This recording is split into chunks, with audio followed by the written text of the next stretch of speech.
Dupuis a étudié à l'Université de Montréal et à l'Université de Laval. Il est diplômé en droit, en histoire, en pédagogie. Il fut procureur de la Couronne pendant quelques années avant de faire une maîtrise sur l'Action française de Montréal, 1917-1928, et un doctorat sur le cardinal Taschereau et le catholicisme libéral, 1820-1898. Spécialisé en histoire intellectuelle et religieuse du Québec des 19e et 20e siècles, il a présenté plusieurs communications dans les colloques de sociétés savantes et publié des articles dans diverses revues. Le dernier livre numérique publié, il y a 2 ans, je crois, Le siècle de Monseigneur Bourget, 1840-1960.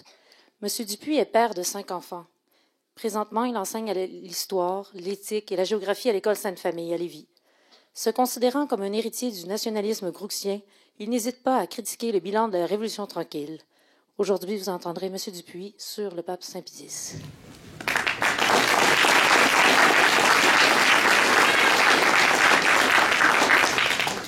Le pape Saint-Pie X, un réformateur traditionnaliste.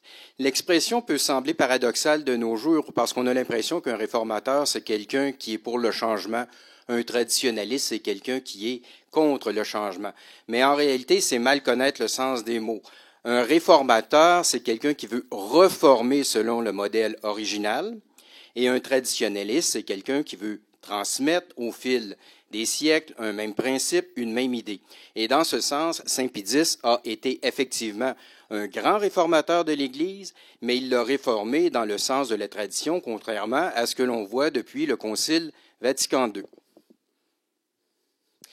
Lorsque le pape Léon XIII meurt le 25 juillet 1903, Giuseppe Sarto, c'était son nom, Giuseppe ça veut dire Joseph en italien, alors Giuseppe Sarto était cardinal patriarche de Venise. Il a été très affecté par la mort de Léon XIII parce que Léon XIII avait été son protecteur. Il appelait Giuseppe Sarto la perle du Sacré Collège. Mais le pape Léon XIII avait suivi une politique que Pie X ne suivra pas. C'était la politique du ralliement de l'Église aux États libéraux.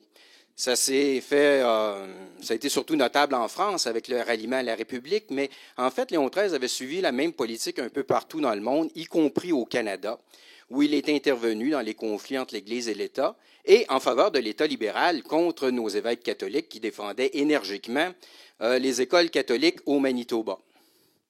Mais la plupart des historiens admettent que la politique de ralliement de Léon XIII a été un échec et il semble que lui-même s'en apercevait à la fin de sa vie.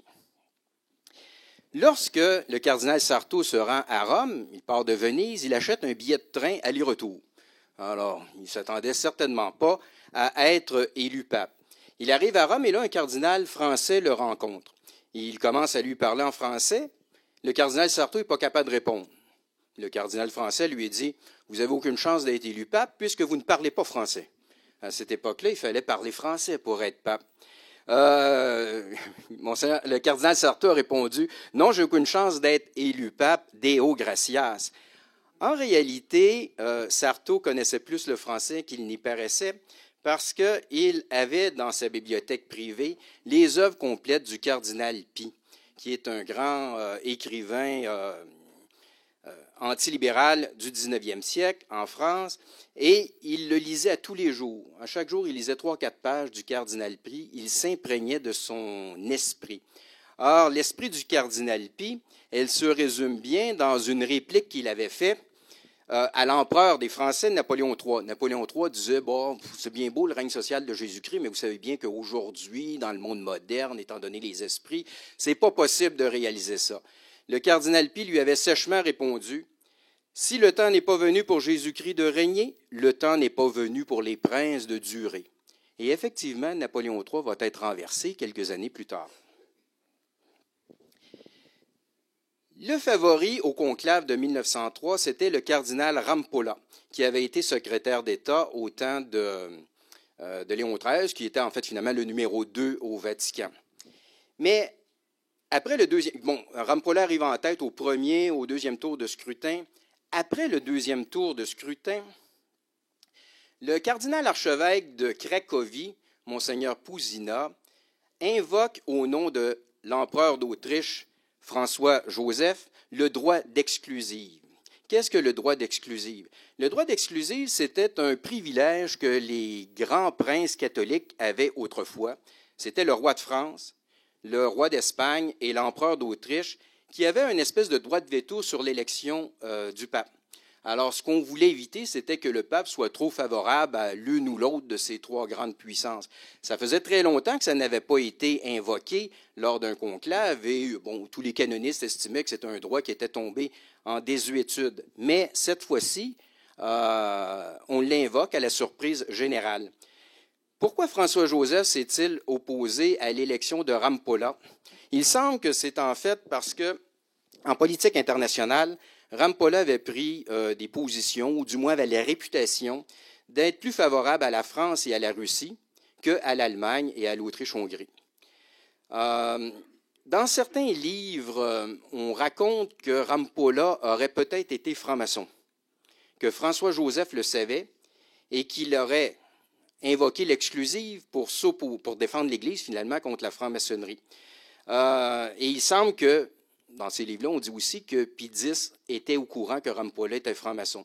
Personnellement, je ne crois pas beaucoup à cette hypothèse parce que Saint Pie X va donner des tâches importantes à Rampolla après son élection au pontificat. Donc, s'il avait soupçonné qu'il était franc-maçon, il ne lui aurait pas donné ces fonctions-là. Donc, je pense que l'hypothèse de la politique internationale est plus crédible. Mais la légende du secrétaire d'État Rampolla, qui était franc-maçon, est probablement né dans les milieux monarchistes français qui ne pardonnaient pas à Léon XIII d'avoir invité les catholiques à se rallier à la République en 1892. Or, vous savez qu'est-ce qu'il en est? Pour un catholique, c'est toujours très délicat de critiquer directement le pape. C'est beaucoup plus facile de critiquer le secrétaire d'État. Et finalement, la frustration des monarchistes français s'est jetée sur Rampolla plus que sur Léon XIII, de telle sorte qu'on a répandu cette idée qu'il était franc-maçon, mais il ne semble pas y avoir vraiment de sources historiques sérieuses derrière ça. Quoi qu'il en soit, l'exclusive n'a pas eu d'impact sur le conclave. Premièrement, le cardinal doyen du conclave a sévèrement réprimandé le cardinal Pusina de l'avoir invoqué. Il dit que ce droit-là n'existe plus. C'est une honte qu'un cardinal l'invoque encore aujourd'hui. Et ce qu'on peut voir par les résultats, c'est que au 4e tour de scrutin, Rampolla a un vote de plus. Donc, c'est pas l'exclusive qui l'a empêché d'être élu pape. Sauf que Rampolla semble avoir fait le plein des voix déjà après le 3e tour. Regardez, il y a 24 au premier tour, 29, ensuite 29, ensuite 30, il stagne.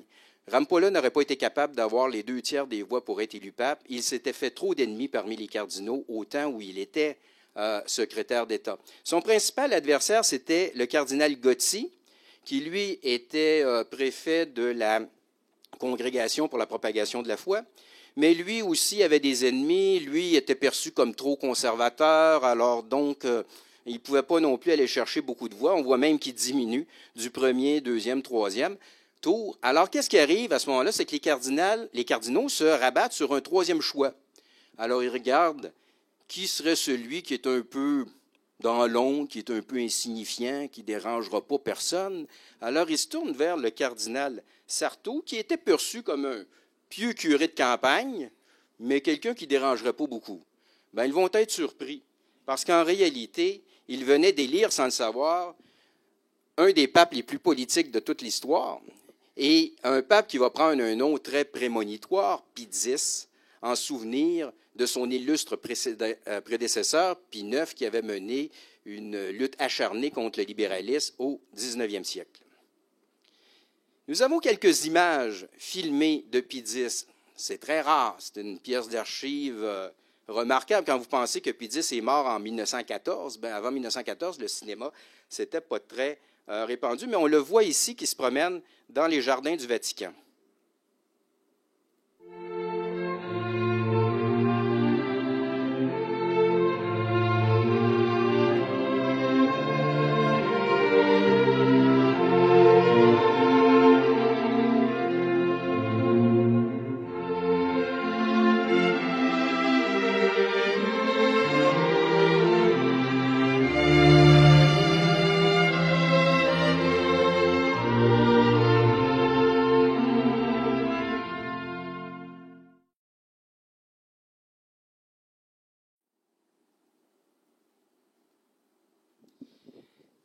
Dès sa première encyclique, Pie X est très clair.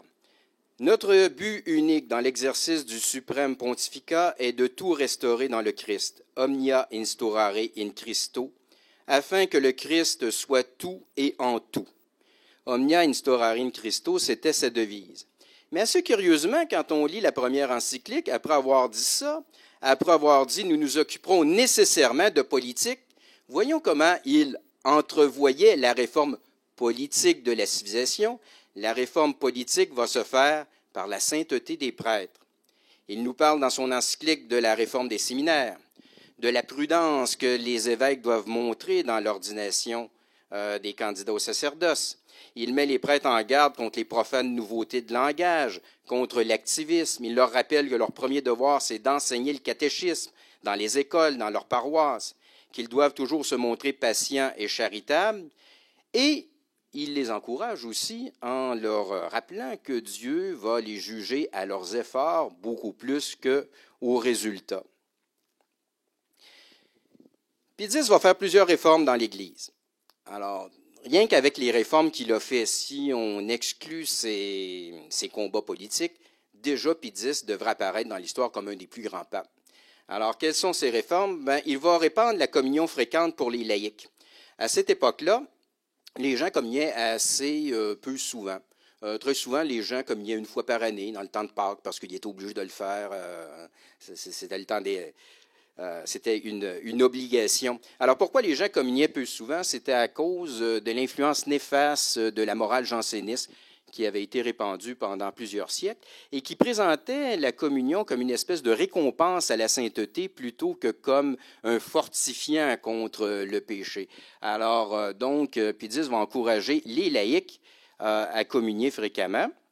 Il va également abaisser l'âge de la première communion qui était à peu près à 14 ans, il va l'abaisser à 7 ans, ce qui va permettre le développement d'une très belle institution dans l'Église, la croisade eucharistique, qui venait compenser le fait que de plus en plus en Europe, dans les écoles, on n'enseignait plus la religion. Il va restaurer le chant grégorien comme chant liturgique. Il n'était pas absolument hostile à d'autres formes de musique que le chant grégorien. Dans son encyclique, il fait l'éloge du chant polyphénique de Palestrina.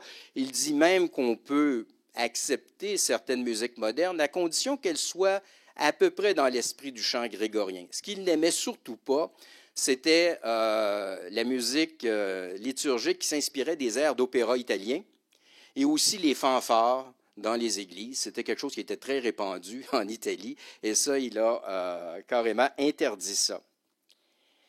Il avait une belle formule, il prie 2 fois celui qui chante. Il va s'attaquer aussi à la rédaction d'un code de droit canon, le rassemblement de toutes les lois de l'Église. Ça faisait longtemps qu'on parlait de ça.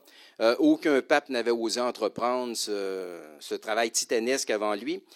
Et ça va même se terminer après sa mort en 1917. C'est finalement son successeur, Benoît XV, qui va promulguer le code de droit canon, mais le gros du travail avait été fait au temps de Pie X. Il va rédiger un catéchisme pour le diocèse de Rome, pour en faire en fait un catéchisme à l'usage de l'Église universelle, une espèce de modèle. Ce catéchisme pour adultes, on l'appelle le catéchisme de Saint Pie X, est encore en usage dans la tradition et il pourrait certainement être un instrument utile de rechristianisation de l'Église lorsqu'on sortira de la crise moderniste. Il a révisé le bréviaire pour le ramener à son esprit originel qui était la récitation des psaumes. Et en tant que pape, le pape est également l'évêque de Rome, donc il devait s'occuper de la formation de nouvelles paroisses à Rome, parce que la ville de Rome était en pleine croissance démographique, et il insistait beaucoup, lorsqu'on construisait de nouvelles églises, sur le style classique qu'elles devaient avoir. Alors, plaise à Dieu qu'on ait suivi les mêmes recommandations dans les années 1950 et 1960, quand on a fait nos églises en style moderne. Il s'est également occupé de la question sociale. Nous sommes à l'époque du capitalisme sauvage. Les conditions de vie de la classe ouvrière sont très difficiles. Il y a le problème du travail des enfants dans les usines, le travail des femmes, aucune sécurité d'emploi, de longues heures de travail. Et avec tout ça, il y a la montée de l'idéologie socialiste qui prône l'établissement d'une société athée. Alors, Pie X va tracer les grandes lignes de ce qu'on va appeler plus tard la doctrine sociale de l'Église. Il rappelle d'abord que l'inégalité sociale, les différences de classe sociale sont voulues par Dieu. Ça fait partie du plan de Dieu. Il ne faut pas chercher à les abolir. La propriété privée est un droit naturel et les ouvriers doivent travailler loyalement, fidèlement. Ça, ces trois premiers points-là, ça ne dérangeait pas les capitalistes. Là où ça commençait à les déranger, c'était au point numéro 4. Les patrons doivent payer un juste salaire.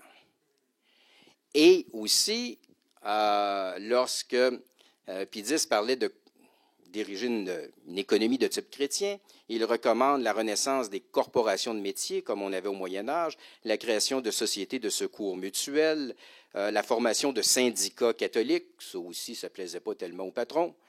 Il encourage la presse catholique, mais sur le plan strictement politique, il dit qu'il est mieux de ne pas créer un parti politique catholique. La doctrine sociale de l'Église doit influencer tous les partis plutôt que de se concentrer dans un seul parti.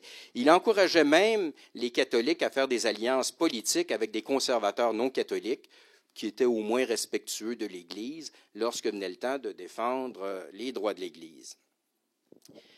Pie X va écrire une lettre à Monseigneur Bégin, archevêque de Québec, pour le féliciter de la fondation d'un journal catholique à Québec qui s'appelait l'Action sociale et qui va exister jusque dans les années 1960.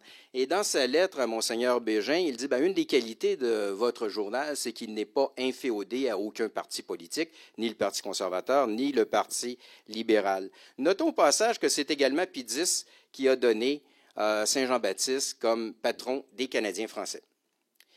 Mais Saint Pie X a surtout laissé son nom dans l'histoire pour les trois grands combats doctrinaux qu'il a menés contre le laïcisme, le démocratisme et le modernisme. Et ces combats-là concernaient exclusivement la France pour le premier point, principalement la France pour le deuxième et troisième point. Alors, à cette époque, le sort de l'Église se jouait définitivement en France. Depuis 1789, il y avait un conflit entre la République maçonnique et l'Église catholique en France. En 1801, il y avait eu un concordat signé entre le pape et l'empereur Napoléon. Le concordat était un compromis plutôt défavorable à l'Église, mais il avait été amélioré par un autre concordat signé en 1817 sous le règne du roi Louis XVIII, et ce concordat était plus favorable à l'Église que celui du temps de Napoléon, de telle sorte que l'Église française du 19e siècle a été très brillante. Ça a été une grande époque de saints. Il y a eu pas moins de 60 Français qui ont été canonisés au 19e siècle. Il faut remonter au 17e siècle pour avoir un plus grand siècle de canonisation dans l'histoire de l'Église en France. Alors, on n'a qu'à penser à des gens comme le Saint-Curé d'Ars, Sainte Thérèse de l'Enfant Jésus, Claudine Thévenet qui a fondé les Religieuses de Jésus-Marie, Sainte Bernadette Soubirous, Notre-Dame de Lourdes, Marcellin Champagnat et Pierre Aymar qui a propagé la dévotion au Sacré-Cœur. C'est surtout dans le domaine de l'éducation que l'Église s'est illustrée au 19e siècle en France. En 1850, il y a un compromis avec l'État, la loi Fallou, qui fait en sorte que l'Église va avoir le contrôle de l'éducation primaire, alors que l'État garde l'éducation secondaire. Mais rappelons-nous qu'à cette époque-là, 90% des gens allaient seulement à l'école primaire, même si ce n'était pas une situation idéale, c'était quand même un compromis qui était largement à l'avantage de l'Église. En 1870, la France perd la guerre contre la Prusse, Napoléon III est renversé, et l'année suivante, en 1871, les royalistes remportent largement les élections à l'Assemblée nationale. La France est passée à un doigt de la restauration de la monarchie, mais ça n'a pas fonctionné parce que les monarchistes étaient divisés entre les partisans du duc d'Orléans et les partisans du comte de Bourbon, les orléanistes et les légitimistes. Et derrière ce conflit, il faut également avoir un conflit politico-religieux. Les catholiques libéraux étaient du côté des Orléans. Les catholiques ultramontains ou intransigeants étaient du côté des Bourbons, c'est ceux qu'on appelait les légitimistes. Malheureusement, la division des catholiques fait la force des ennemis de l'Église Et les francs-maçons, les républicains vont revenir en force dès 1879 avec l'élection à la présidence de la République de Jules Grévy. Dans les années 1880, on adopte de nombreuses lois anticatholiques, expulsion des jésuites, travail le dimanche, école féminine obligatoire, laïque, instruction obligatoire dans des écoles sans enseignement religieux, école normale pour former des enseignants qui vont remplacer les frères et les religieuses, légalisation du divorce, conscription des clercs, on interdit les prières et les symboles religieux dans les institutions publiques, on interdit les aumôniers dans l'armée et on taxe les communautés religieuses. Vous remarquerez que plusieurs de ces lois-là ont été également adoptées au Québec dans les dernières années. L'anticléricalisme de la République va atteindre son comble vers 1902 avec le président du Conseil, Émile Combes, qui déclare la guerre à la théocratie. En 1901, la France adopte la loi des associations cultuelles. Qu'est-ce que cette loi? Cette loi visait à encadrer civilement, légalement, toutes les églises de France, l'Église catholique, les églises protestantes et également les communautés juives. En vertu de cette loi, les biens de l'Église, de même que l'autorité sur les ministres du culte, étaient placés sous l'autorité d'un comité de laïcs. Alors, qu'est-ce que ça faisait pour l'Église catholique? Ça faisait finalement que le curé de la paroisse se retrouvait sous l'autorité d'un comité de laïcs. Et les biens de l'Église n'appartenaient plus à l'Église, mais appartenaient en fait à l'État, géré par ce comité de laïcs. Les évêques de France se sont évidemment opposés à cette loi. Les protestants, eux autres, ça ne les dérangeait pas parce qu'ils étaient déjà organisés comme ça. C'est comme si le gouvernement français avait pris le modèle de l'organisation des églises protestantes pour vouloir l'imposer à l'Église catholique.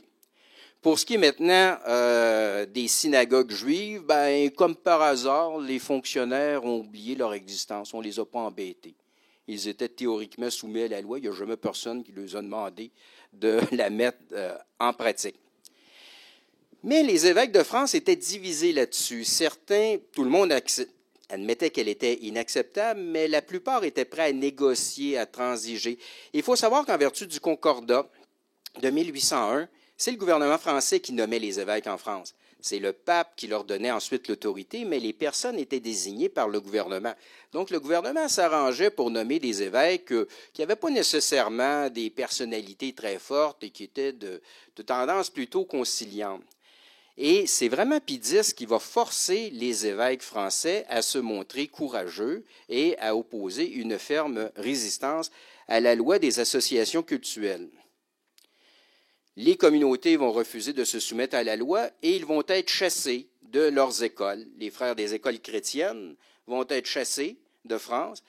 Eux qui avaient pourtant fait baisser le taux d'analphabétisme en France à quelque chose comme 5% en 1880. Donc, avant que l'école devienne obligatoire en France, il y avait déjà 95% des Français qui savaient lire et écrire. Et ça, c'est l'Église qui avait fait ce travail-là au 19e siècle. Et là, on remplaçait les religieux et les religieuses par des laïcs à qui il fallait payer des salaires, ne serait-ce que du point de vue financier, ce n'était pas un bon choix de la part du gouvernement.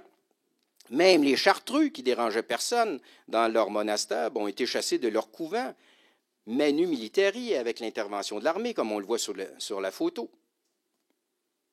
En 1905, le gouvernement va un peu plus loin et proclame la loi de séparation des Églises et de l'État qui met un terme au Concordat de 1801. Alors ça posait un problème assez immédiat au clergé parce que le clergé recevait un salaire de l'État en vertu du Concordat. Les évêques, les prêtres étaient rémunérés et c'était en guise de compensation pour la saisie des biens de l'Église qui avait été faite lors de la Révolution de 1789. Donc là, finalement, tout le clergé voit son salaire coupé. L'archevêque de Paris s'en inquiétait beaucoup. Il voulait trouver une solution de compromis avec le gouvernement. Il va voir Saint Pie X. Il lui dit, qu'est-ce qui va m'arriver si le gouvernement coupe mes revenus? Saint Pie X lui a dit, c'est pas grave, je vais nommer un franciscain à votre place. Eux autres, ils ont fait vœu de pauvreté. Le gouvernement décide de procéder à l'inventaire des biens de l'Église dans l'intention évidente de les saisir. Ça amène beaucoup de conflits. Il y a eu beaucoup de batailles sur les parvis de l'Église parce que les fonctionnaires qui faisaient ces inventaires-là, c'était des francs-maçons qui avaient des directives, par exemple, d'ouvrir les tabernacles pour aller évaluer la valeur du calice ou du ciboire. Là, vous imaginez tous les blasphèmes qui ont pu se permettre à ce moment-là. L'armée était obligée de protéger ces inventaires-là. Beaucoup d'officiers ont donné leur démission parce qu'ils trouvaient ça trop scandaleux. Beaucoup de catholiques se sont battus contre l'armée, contre la police, notamment les militants d'Action française, alors qu'ils ont été aux premières loges. Il y a eu beaucoup de blessés, il y a eu quelques morts. La France semblait être au seuil de la guerre civile. Mais les évêques attendaient surtout la directive de Rome. Elle va venir avec l'encyclique Vehementer Nos en 1906 et Saint Pie X rappelle les grands principes qui doivent régir les relations entre l'Église et l'État. L'Église et l'État doivent être unis, le fameux principe de l'union du trône et de l'autel. Pourquoi? Parce que l'État doit concourir au salut des âmes autant que l'Église. L'État doit également avoir une religion officielle, il doit rendre un culte au vrai Dieu.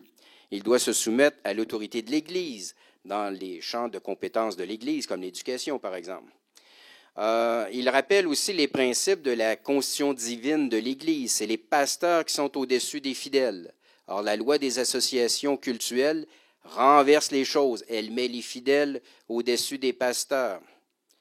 Et les inventaires préparent la spoliation du patrimoine de l'Église, la suppression du budget des cultes, c'est-à-dire des salaires versés au clergé, est injuste parce qu'en fait, c'était un dédommagement qui était dû à l'Église à cause de la saisie de ses biens durant la Révolution.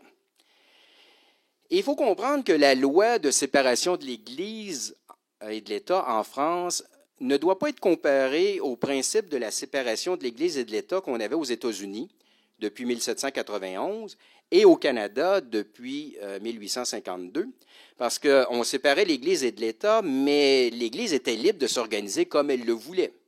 En France, on sépare l'Église de l'État, et après, l'État vient dire à l'Église comment elle doit s'organiser. Alors, Saint Pie X dit non, ce n'est pas une loi de séparation. Le droit commun pour l'Église, ce n'est pas l'idéal, mais ce serait quand même mieux que la persécution, mais cette loi-là est définitivement une loi de persécution. Et il rappelle qu'à toutes les époques de l'histoire, dans tous les pays, les États persécuteurs de l'Église ont fini par cesser de persécuter l'Église à plus ou moins long terme. Donc, il encourage les catholiques à la résistance. Et effectivement, on verra que c'est l'Église qui va remporter cette bataille contre l'État en France, parce que le ministre des Cultes, Aristide Briand, commence à prendre peur. Et il dit, on ne mettra quand même pas la France à feu et à sang pour un décompte de chandeliers. L'expression était un peu humoristique, mais ce que Aristide Briand voulait faire, c'était de commencer à négocier en sous-main un arrangement. Maurice Barrès disait de Aristide Briand qu'il était un monstre de souplesse. Il était tout aussi libéral, tout aussi franc-maçon que les autres, mais il était peut-être un peu plus habile et il avait compris qu'il fallait y aller un peu moins fort. En 1913, il y a un nouveau président qui est élu, Raymond Poincaré, qui était un bon catholique, c'était un libéral modéré et qui va changer un peu la politique de la France. Mais ce qui va surtout changer la politique de la France, c'est la Première Guerre mondiale. On a cessé temporairement de persécuter l'Église parce que là, il fallait bien que les catholiques et les anticléricaux s'unissent pour lutter contre l'Allemagne. Et finalement, on en arrive à un compromis en 1924. C'était après la mort de Pie X, mais c'est la situation qui existe encore aujourd'hui en France. La loi sur les associations cultuelles s'applique aux églises protestantes, mais elle ne s'applique pas à l'Église catholique. L'Église catholique est régie par une autre loi, la loi sur les associations diocésaines, qui fait en sorte que les biens de l'Église, les édifices de l'Église appartiennent quand même à l'État. C'est pas l'idéal, mais le principe de la hiérarchie des évêques sur les prêtres et des prêtres sur les fidèles est quand même respecté. En tout cas, le pape Pie XI, en 1924, avait jugé que c'était un compromis acceptable. L'historien Roger Aubert, qui est pourtant un libéral qui n'aime pas Saint-Pédis, écrit dans sa nouvelle Histoire de l'Église, « Le gouvernement fut contraint à un libéralisme dont il n'est pas sûr qu'il aurait fait preuve sans la fermeté romaine. » Parce que le gouvernement français était bien surpris avec Pédis. Il s'attendait en fait à ce que Pédis fasse comme Léon XIII, qui cherche un compromis, un ralliement quelconque.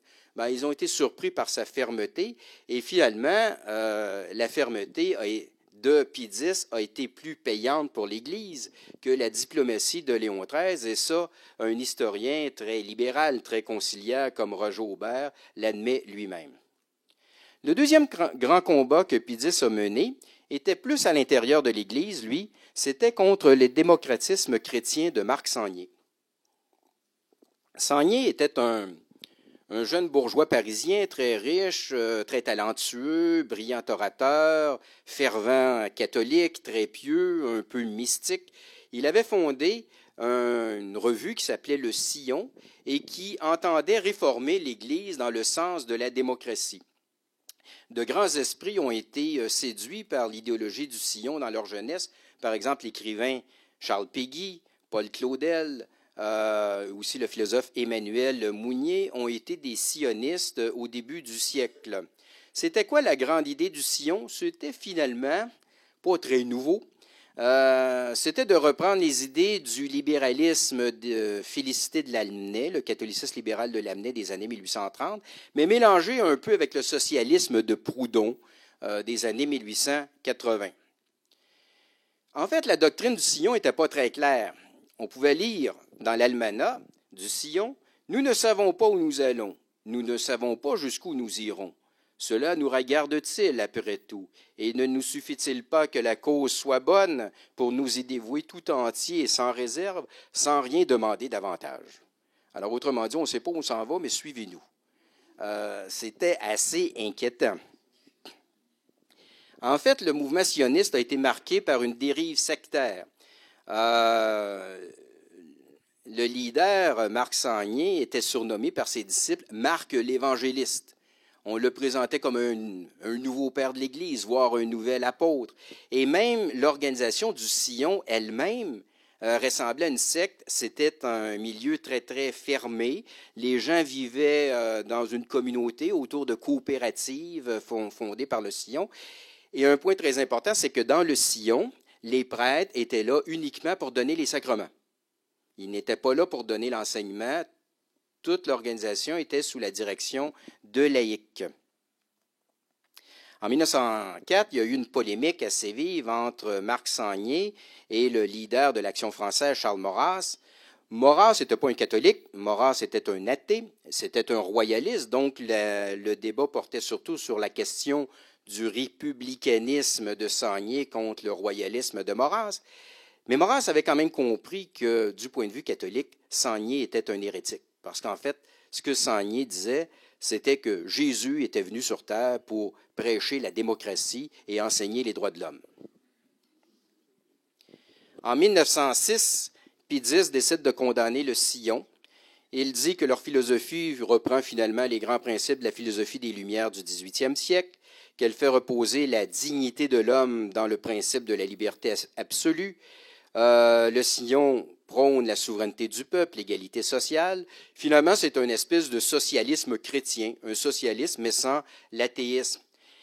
Et surtout, c'est que le Sillon prétend fonder un nouveau christianisme.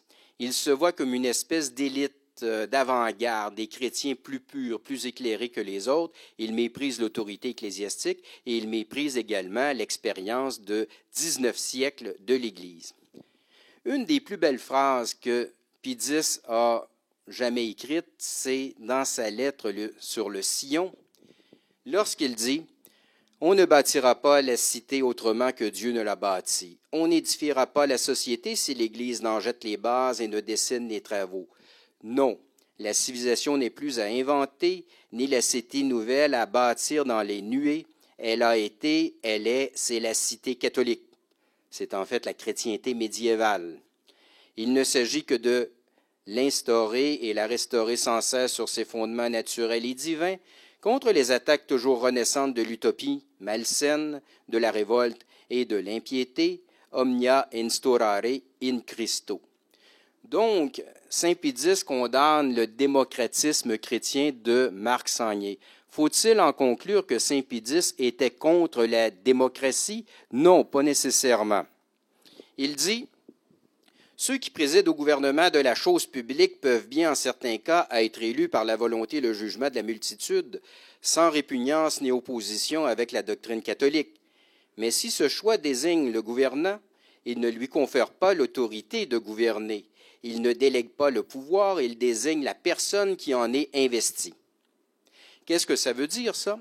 Ça veut dire qu'une bonne société catholique, ça peut être une monarchie avec un roi héréditaire, comme ça peut être une république avec un président élu. Mais dans un cas comme dans l'autre, que ce soit un roi ou un président, son autorité vient de Dieu et il doit respecter l'autorité morale de l'Église. Par contre, saint Pie X fait une mise en garde. Sous le rapport de la justice, la démocratie ne jouit pas d'un privilège spécial. Un catholique peut être démocrate, un catholique n'est pas obligé d'être démocrate, contrairement à ce que affirme le document Gaudium et Spes du Concile Vatican II, où on assimile l'Église catholique à l'idéal démocratique. Saint Pie X dit non, un catholique peut effectivement être monarchiste, aristocratique ou quoi que ce soit. La démocratie n'est pas le seul système possible, mais c'est un système acceptable. Est-ce que les sionistes auraient été infiltrés par la franc-maçonnerie? Saint Pie X le laisse entendre dans sa lettre sur le sillon, et il y a ici un petit symbole. Vous voyez un logo du mouvement sioniste. Je l'ai trouvé dans le livre de Jean de Fabrègue sur Marc Sangnier. Fabrègue a été un sioniste dans sa jeunesse. Il est resté assez sympathique à ce mouvement-là, même s'il écrit un livre critique. Et c'est dans ce livre qu'il montre ce logo. Alors, vous remarquerez que c'est la base d'une pyramide maçonnique. Alors, la base des idiots utiles, finalement. Ceux qui sont conduits, sans le savoir, par les illuminés de haut grade, comme vous le voyez dans l'autre symbole à droite, là, avec l'œil et l'illumination. La Première Guerre mondiale va régler un peu le problème parce que tous les sionistes vont aller dans les tranchées. Marc Sangnier lui-même va servir comme capitaine, très honorablement d'ailleurs. Après la guerre, il va continuer son combat pour le sillon, mais il va le continuer dans le domaine politique. Il a été élu député 2 fois.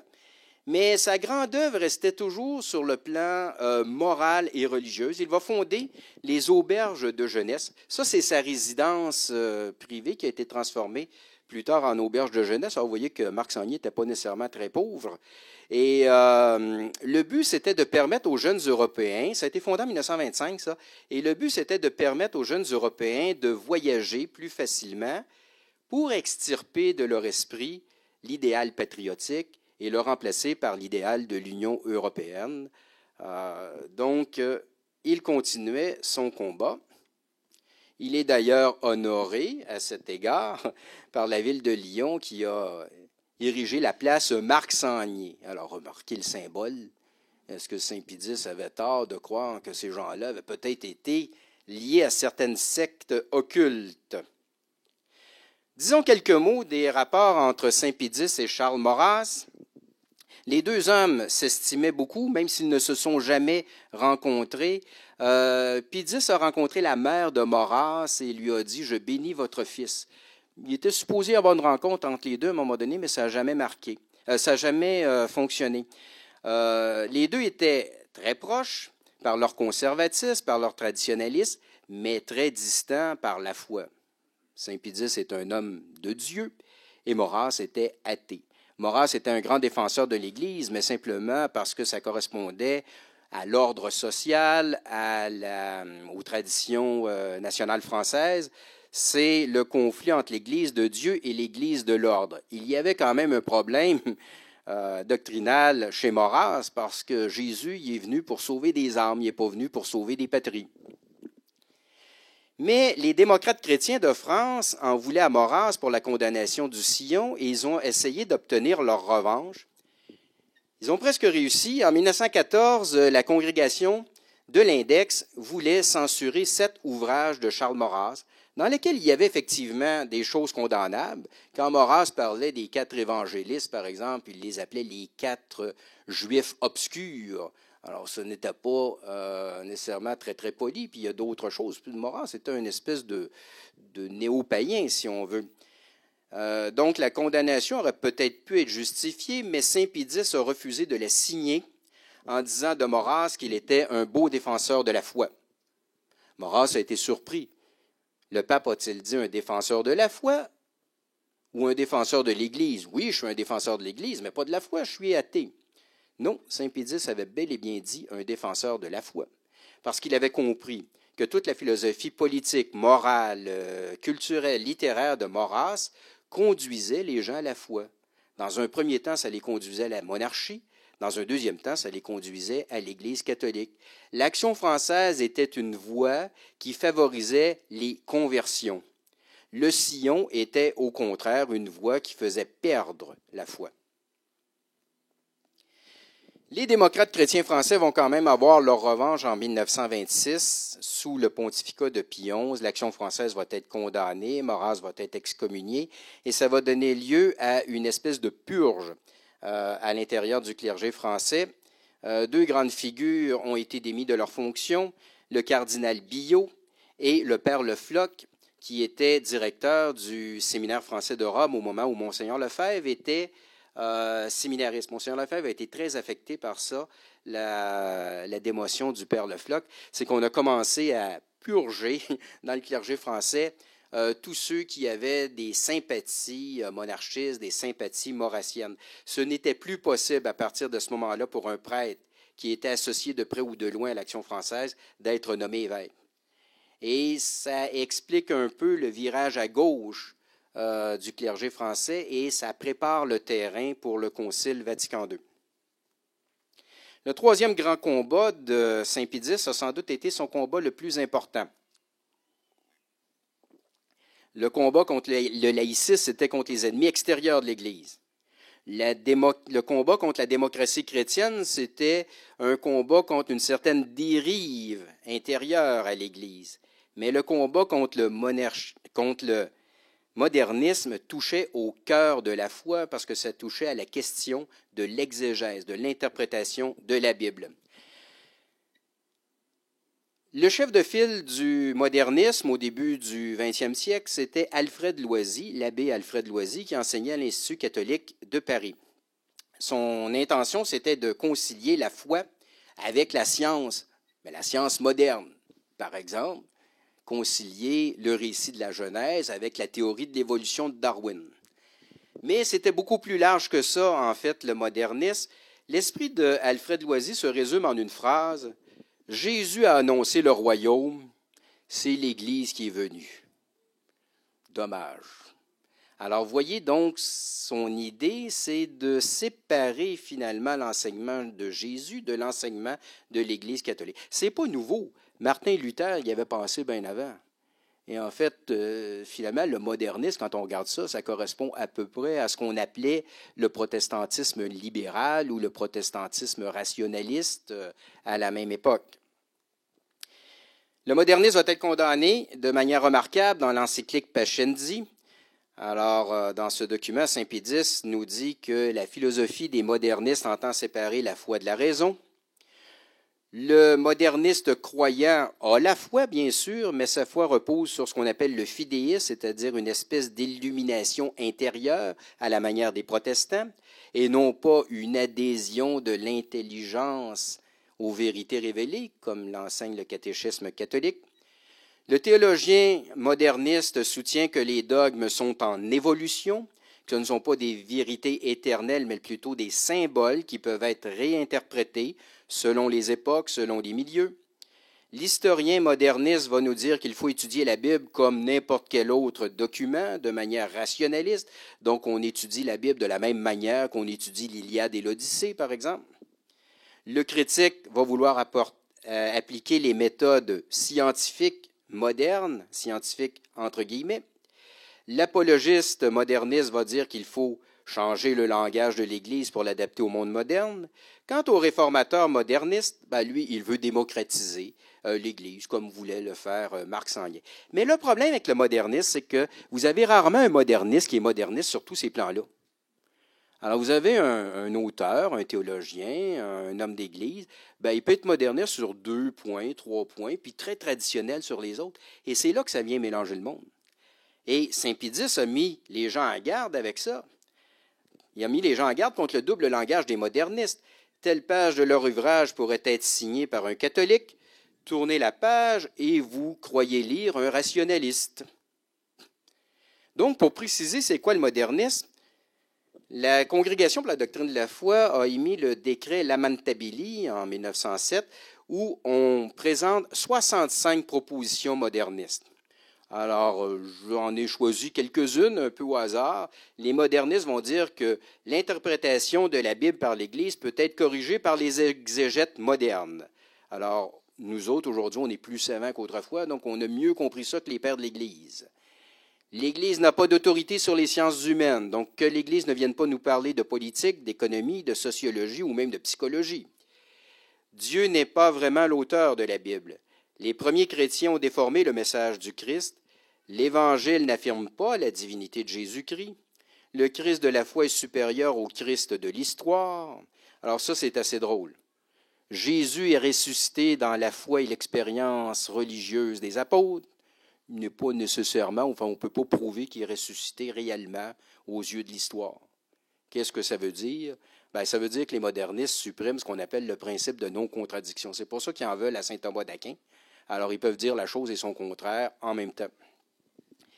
Les sacrements ont été institués par l'Église et non pas par Jésus-Christ. Bien, ça, les protestants l'avaient dit déjà avant. L'Église et la chrétienté sont en perpétuelle évolution.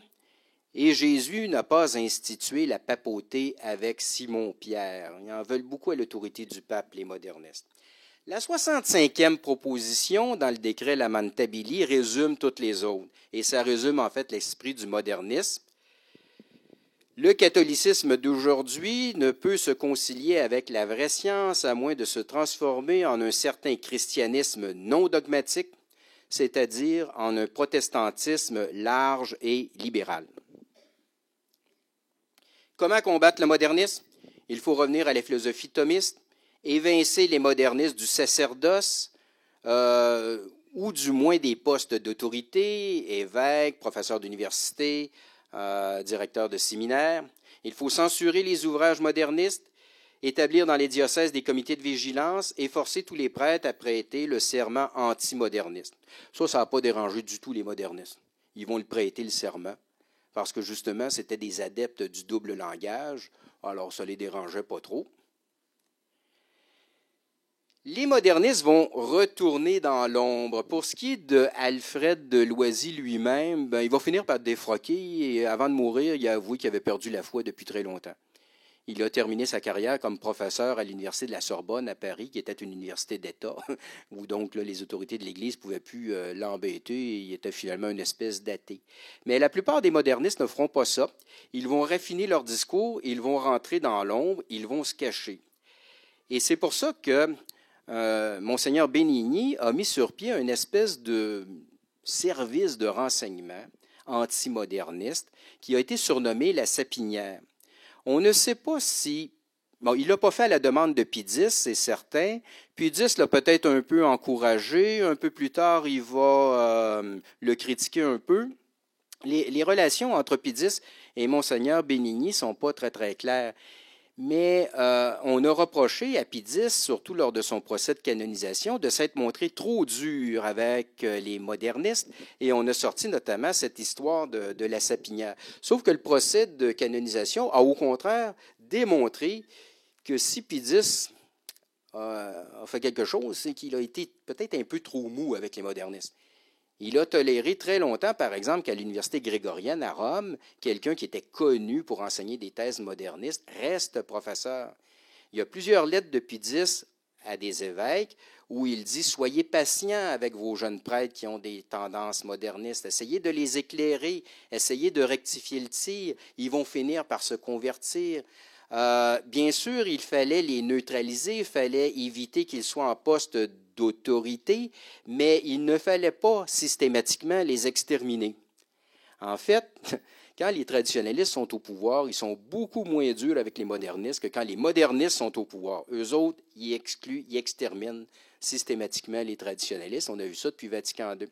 Mais Monseigneur Benigni, lui, devait trouver que Saint-Pédis était peut-être un peu trop mou dans la répression du modernisme. Mais de toute façon, on a bien exagéré le rôle de cette fameuse sapinière. Ce n'était pas vraiment un service d'espionnage, de dénonciation. C'était plutôt une organisation qui faisait de la polémique antimoderniste dans les revues, dans les journaux catholiques. Quand à Rome, on était informé que tel ou tel prêtre avait des tendances modernistes, on était informé par les voies normales des censeurs diocésains. Et une des choses que Pie X reprochait à Monseigneur Benigni, c'était justement de travailler en dehors de l'autorité des évêques. Quoi qu'il en soit, les modernistes vont survivre, ils vont raffiner encore leur langage et la seconde génération de modernistes, Maurice Blondel, Yves Congar, Henri de Lubac, vont triompher lors du Concile Vatican II. La fin de la vie de Pie X a été assombrie par la Première Guerre mondiale. Il voyait cette guerre venir depuis longtemps. Il y a même certains témoignages à l'effet qu'il y aurait peut-être eu des visions, des lumières surnaturelles relativement à l'approche de cette guerre. Mais il y avait quelque chose. Alors, lorsque la guerre éclate, l'ambassadeur d'Autriche-Hongrie va voir le pape pour lui demander une bénédiction pour les troupes austro-hongroises. Et Saint Pie X lui dit « Je ne bénis que la paix ». Mais en fait, Saint Pie X s'inquiétait de quelque chose de plus grave encore. Un jour, il se promène dans les jardins du Vatican avec un évêque. Il arrête devant la statue de Notre-Dame de Lourdes, pour laquelle il avait une grande dévotion, et il dit à cet évêque « Je plains mon successeur. Je n'y assisterai pas, mais c'est malheureusement vrai que Religio Depopulata est imminente. » Il sentait venir l'apostasie générale, la crise de l'Église. Il est mort le 20 août 1914 d'une pneumonie. Il a été canonisé par le pape Pie XII en 1954 au grand scandale des démocrates chrétiens français qui ne lui pardonnaient pas la condamnation du sillon. Parmi eux, il y avait, entre autres, le célèbre écrivain François Mauriac, qui avait été sioniste dans sa jeunesse et qui a dit de Pie X « Ce saint n'est pas de ma paroisse. » Mais puisque nous sommes de la même paroisse que Saint Pie X, on peut lui demander non seulement de prier pour nous, mais on doit surtout continuer son combat en faveur du Christ roi, Omnia instaurare in Christo. Je vous remercie.